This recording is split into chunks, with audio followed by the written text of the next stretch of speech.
everybody. ये लोग कहते तो गेस्ट बना के बुला लेते हैं यहाँ पे, ये नहीं आए होंगे तब से मेरा आ रहा है यहाँ पे। और पुरानी बिल्डिंग थी तो समय तो क्या कहें, एक नाम जो है वो हम लोगों के द्वारा किया गया था। कह रहे हैं एक आज आपका खालसा कॉलेज जो है अच्छे मुकाम पर है, इसलिए आप सभी बधाई के पात्र हैं। क्योंकि मैनेजमेंट के साथ में एज अ फैकल्टी टीम जो यहाँ हमारे प्रिंसिपल्स जो भी रहे हैं और अभी प्रेजेंटली आपके जो प्रिंसिपल साहब हैं, इन सब की लीडरशिप में जो आप लोग काम करते हैं, चाहे वो स्टूडेंट्स हो चाहे फैकल्टी मेंबर्स हो, हम सबको एक होकर एज अ टीम जो है वो काम करना चाहिए और उसके फ्रूट्स जो हैं वो हमें बहुत अच्छे लगते हैं। ये सब आप खुद भी इसको ऑब्जर्व कर सकते हैं। तो आज का जो आपका इस वर्ल्ड फार्मासिस्ट डे में जो थीम है आपका, सबसे पहले आप सबको इस दिवस के लिए हार्दिक शुभकामनाएं, बधाई, और आप एक रिस्पॉन्सिबल फार्मासिस्ट के रूप में उभरें और कार्य करें।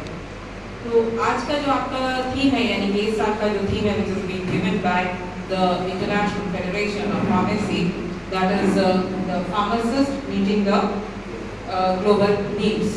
So this is actually under the sustainable development goals given by the United Nations. United Nations में कुछ ऐसे SDGs होते हैं, उनको SDGs जो सस्टेनेबल डेवलपमेंट गोल्स जो है डिसाइड किए हैं सभी countries के लिए globally it has been decided, and all these goals they have to be achieved by 2030. और ये जो एक गोल है, that is the sustainable development goal 3, that belongs to the healthcare field, और जिसके हिसाब से इस बार WHO ने, FIP ने ये थीम जो है वो डिसाइड किया है। मैं थोड़ा सा आपको, चूंकि गोल्स बहुत सारे हैं and I do not remember all those goals, तो थोड़ा सा मैं आपको उसके बारे में बताना चाहूँगी।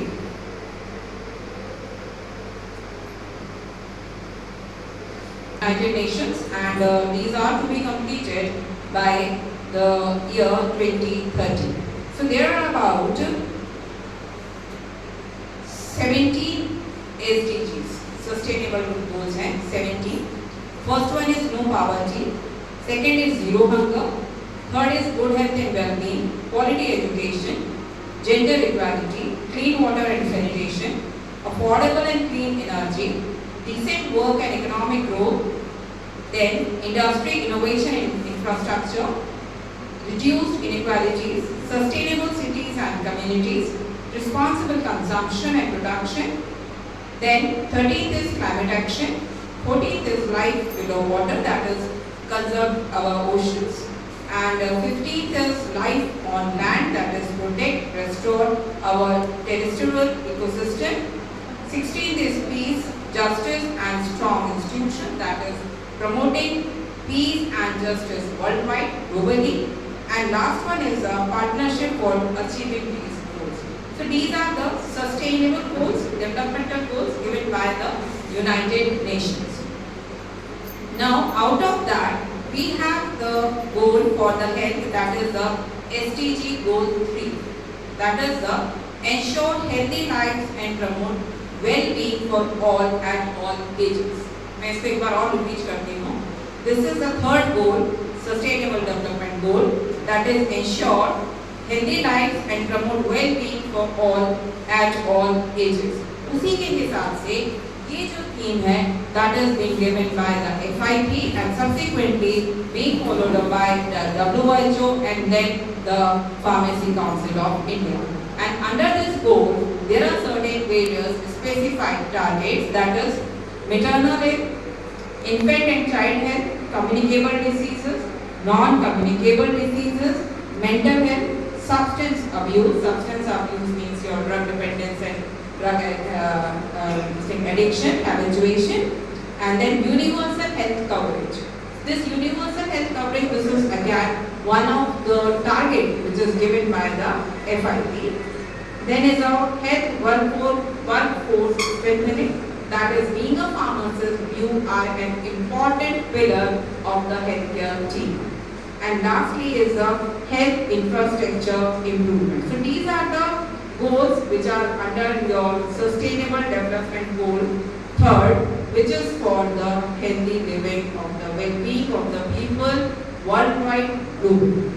और यहाँ पर आता है रोल एक फार्मासिस्ट का, and pharmacist is one of the important pillar of the health care system. और ये सभी जो काम आज आप लोगों ने किया, जो आपने कुछ चीज़ें जो आप लोगों ने अपने प्रेजेंटेशंस में रखी हैं, बहुत ही वाइटल प्रेजेंटेशंस आप लोगों ने रखी, ठीक है। इस बात पे अफसोस मत करिएगा कि मैंने ज़्यादा पूछ लिया और तो समझ होएगा उसके पीछे आपके लिए एक एंजाइम का काम करेंगे, एक कैटलिस्ट का काम करें, और जहाँ पे अपने पास अपनी जो कमियाँ थी अपन उस पर इम्प्रूव करें, तो बी पॉजिटिव दैट वे।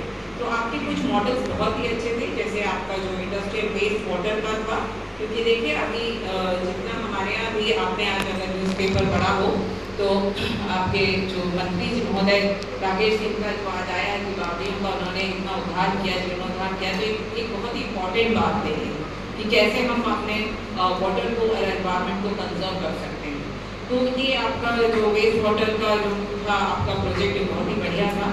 इसके बाद कुछ लोगों ने जेनेरिक मेडिसिन पे भी बात किया, again very good, because we need to advocate the use of the generic medicine, क्योंकि हिंदुस्तान एक ऐसी कंट्री है, इंडिया एक ऐसी कंट्री है जहाँ पे पॉपुलेशन बहुत ज़्यादा है, and we need to make the medicine in the afford reason of the people, लोग उसको खरीद सके, इतनी अफोर्डेबल रेंज में हमें उसे लाना है।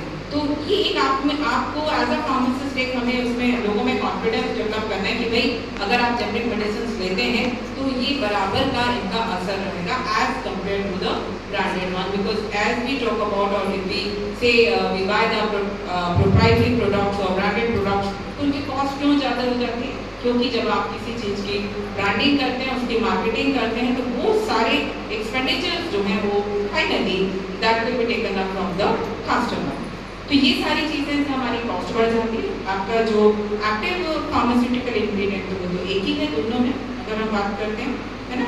तो ये जेनेरिक मेडिसिन का आपको बढ़ावा देना चाहिए। And then another important role of your pharmacist is your clinical role, कि यहाँ पर आप एज अ फार्मासिस्ट थोड़ा सा क्लिनिकली आप स्ट्रॉन्ग हो, है ना। क्लिनिकली स्ट्रॉन्ग होने का ये मेरा कहने का मतलब नहीं है कि यू बिकम फिजिशियन और इट मीन्स आप अपनी रिस्पॉन्सिबिलिटी समझें और आप अपने दायरे में, अपनी बाउंड्रीज में, अपनी सीमाओं में, अपनी लिमिटेशंस में आप काम करें। तो एक क्लिनिकल रोल अगर आपका रहता है, और that has to be a very desire था पोस्टर। सो एंटीबायोटिक्स पे जो आपका पोस्टर था that was also good, because you need to educate the people about the judicious use of the antibiotics, make them aware of the antibiotic resistance, right? क्योंकि ये एक WHO का बहुत बड़ा important target है। It is a very important initiative which has been taken by the World Health Organization, क्योंकि अगर आप एंटीबायोटिक्स के पे कंट्रोल नहीं करेंगे तो हम कहीं ना कहीं पूरे एनवायरनमेंट को अफेक्ट करते हैं, ठीक है। क्योंकि आप इसको एक तरीके से छोटा सा एग्जाम्पल बताना चाहूँगी मैं यहाँ पे कि एंटीबायोटिक का ओवर यूसेज जो है, कहीं ना कहीं आपने पढ़ा होगा कि जो गिद्ध हैं और बाज हैं इनकी संख्या जो है कम होती जा रही है, ठीक है। Because that irresponsible use of medications, particularly the antibiotics, that has affected the eco environment, ठीक है, and that is called as the